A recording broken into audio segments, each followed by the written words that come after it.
Assalamualaikum warahmatullahi wabarakatuh. Salam sejahtera untuk semuanya.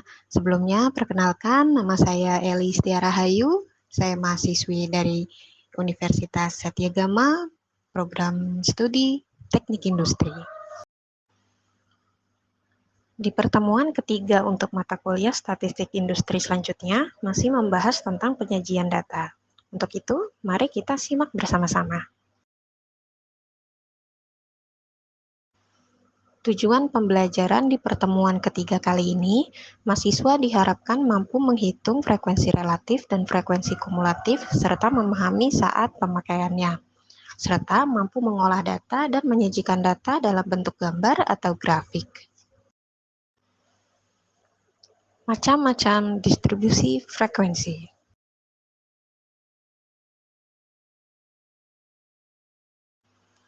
Distribusi frekuensi numerikal, yaitu distribusi frekuensi yang pembagian kelasnya berupa angka atau secara kuantitatif.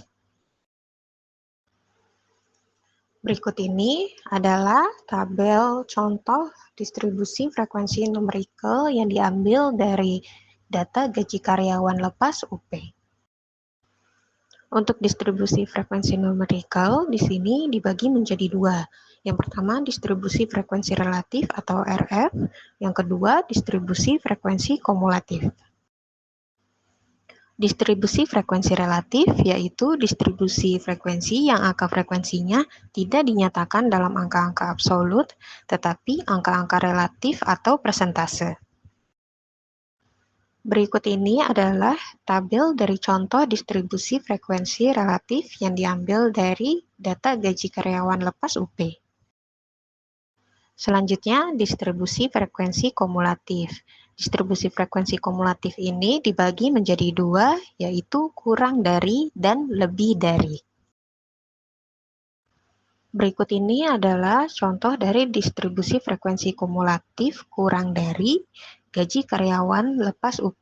Di sini kita bisa lihat angkanya disusun berdasarkan angka terkecil ke angka terbesar. Dan ini adalah contoh dari distribusi frekuensi kumulatif lebih dari gaji karyawan lepas UP. Data di sini disusun berdasarkan angka terbesar ke angka terkecil. Berikutnya, distribusi frekuensi kategoris, yaitu distribusi yang pembagian kelasnya berdasarkan kategori-kategori atau secara kualitatif. Berikut ini adalah contoh data distribusi frekuensi kategoris, di mana distribusi frekuensi usia responden yang menyukai film action. Selanjutnya, kita akan membahas penyajian data dalam grafik dan diagram.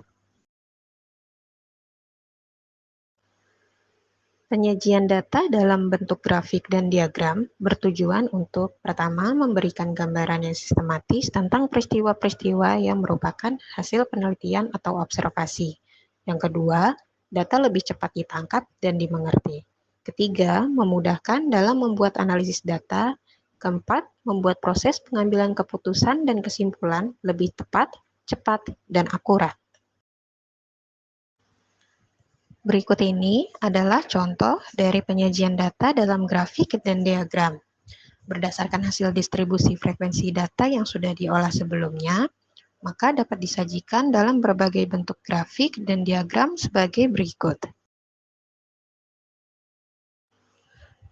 Berikut ini adalah contoh dari diagram histogram, di mana angka di samping jumlah karyawan ini merupakan frekuensi, lalu angka di bawah ini merupakan data gaji, di mana data tersebut adalah tepi bawah kelas.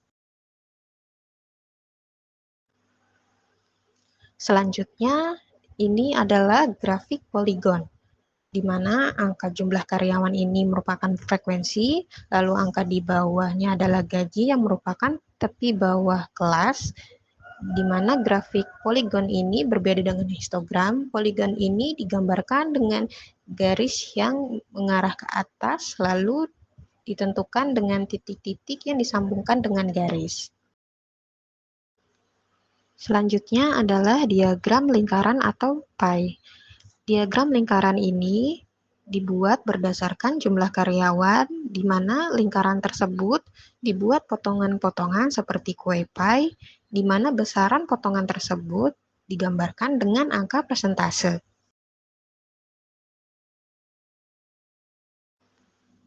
Dan yang terakhir yaitu OGIF. OGIF di sini digambarkan berupa tabel, di mana tabel ini menyajikan data berupa gaji karyawan, jumlah karyawan, lalu tepi kelas bawah dan tepi kelas atas, serta frekuensi kumulatif, kurang dari, dan lebih dari.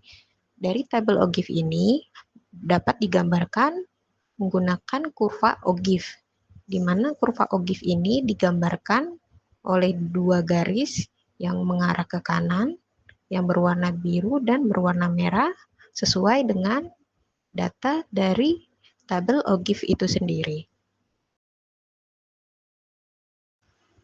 Demikian pembahasan untuk penyajian data kedua tentang macam-macam distribusi frekuensi serta penyajian data dalam grafik dan diagram.